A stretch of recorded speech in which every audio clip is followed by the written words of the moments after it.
So, good day once again mga kahabi.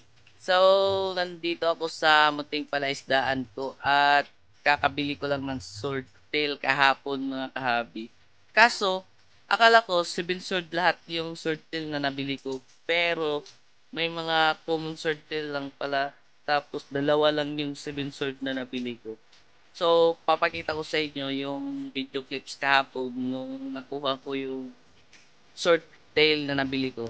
So ito yung nakaraan mga kahabin. Ito yung araw na nabili ko to ng short tail. At yun na nga, lalagay ko na to dito sa dyan sa rep tab muna kasi wala pa akong lalagyan nito o yung trapan. Gagawa pa.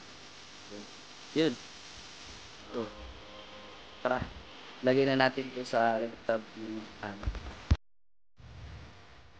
So, nakalagay na dito mga kahabi yung mga sword. So, yun na nga no, yun yung mga sword tail na nabili ko kahapon. At ngayon, papakita ko sa inyo yung sword tail, dalawa lang yung 7 sword, tsaka ang iba ay common sword tail na. Pero, okay lang naman dahil maganda yung kulay ng sword tail. Medyo dark yung pagkaka-red ng kulay nila. So, yun, papakita ko sa inyo mga kahabi. Bali mga kahabi, ito yung mga sword tail na nabili ko. Tingnan niyo mga kahabi. Maganda rin naman pala talaga ang kulay ng sword tail na medyo dark yung pagkaka-red nila. Kaya yun. Tapos mga kahabi, itong sword tail na to, dito ko ilalagay. Lalagay ko dito tapos yung mga 7 sword na sword tail, i-crossbreed ko dun sa platis. Ano kaya kalabasan nito? Try natin. So, ayan, nakalipat na yung mga sword tail, mga kahabi. Dito ko muna ilalagay ito habang wala pa akong breeding cage kasi itong mga sword tail na to, assorted egg. May mga red eye tapos yung iba hindi red eye. Yan. Tapos dito kukuha tayo ng isang platy dito. Yan. Kukuha tayo ng 1 female platy. Tapos lalagay natin dun sa may 7 sword. I-breed natin dun. Ano kaya kalabasan talaga nito? Sana naman maganda. So, yun. Tara. Dapat mga kahabi, yung pipiliin natin, yung kakaanat lang. Para pag nag-breed na, walang halong ano, para pure lang talaga yung 7 sword na sword tail yung nag-breed sa kanya. So, hanap muna tayo ng kakabreed. Yung kakaanak lang nga dati pang nakita na ko. Likot ng mga to.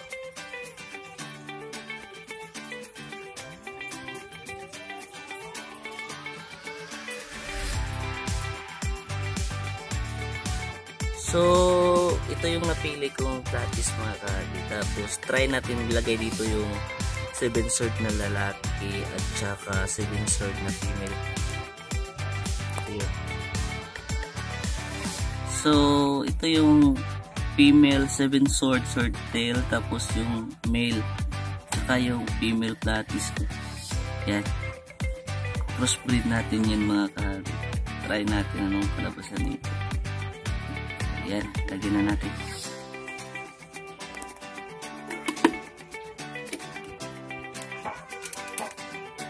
Or ito na lang kaya.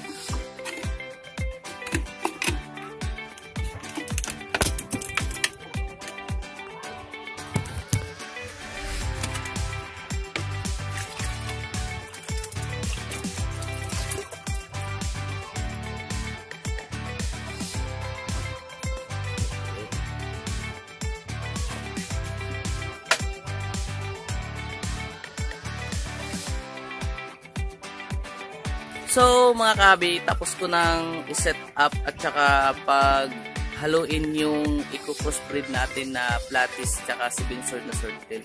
Tapos para sa mga newbie na nagtatanong paano nga ba maiwasan na di kainin ng mga breeder molly, breeder guppies, or breeder swordtail, na maiwasan na hindi nila kainin yung mga fry nila.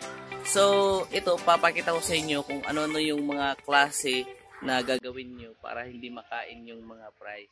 So, yun. Tara! So, unang-una mga kahabi, no? Itong breeding cage, isa to sa isang way na hindi kakainin ng mga breeder platis ko yung mga anak nila. Kasi nakakulong sila, tapos kapag nanganak na yung mga breeder platis, di nila kakainin yung mga anak dahil lalabas lang yung mga fry nila dito. Tapos, pwede rin namang kahit walang breeding cage, basta marami yung floods na pagtataguan ng mga babies, yung mga baby platis, yun, di nila makakain yung mga fry. Tulad nung wala pa silang breeding cage, kakalagay ko lang dito, nanganak kaagad. Dahil may mga plants ako, nakatago yung mga anak nila. So, di nila nakain. Yun. Tapos mga kahabi, pwede rin yung gamitin to para di makain yung mga anak ng mga breeder mollies nyo or breeder swordtail, guppies. Papakita ko sa inyo kung paano gamitin to. So, mga kahabi, ginawa ko sa plastic bottle na to, nilagyan ko ng butas. Tingnan nyo. May mga butas na. Tapos, gagamitin natin to para maiwasan na di nila kainin yung mga fry nila. So, yun. Tapos, ito. Wilkins. Tapos, mga kahabi, may choices naman. Pwede rin yung Nature Spring na maliit. Tapos, gagawin natin dito. Lalagyan natin to ng tubig. So, ayan, may tubig na mga kahabi. Tapos, ito. Yung gagamitin natin para dun sa buntis na female platis mo or mollies or guppies, para maiwasan natin na di nila kainin yung mga fries nila mga kahabi. Tapos, lalagay mo dito sa loob yung female breeders mo, like molly, swordtail, guppies. Tapos, ganito lang, lalagay mo lang dito, parang ganyan. Tapos, mga ilang days, kapag nanganak na yung mga female mollies mo, platis, or guppies, pwede mo yung kunin yung plastic bottle, tapos ibalik nyo sa dating lalagyan niya. Tapos, yung mga anak, pwede nyo rin ilagay dun sa malaking lalagyan para mas madaling lumaki yung mga price nila. So, ayun mga kahabi, no? Sana naman may natutunan kayo dito.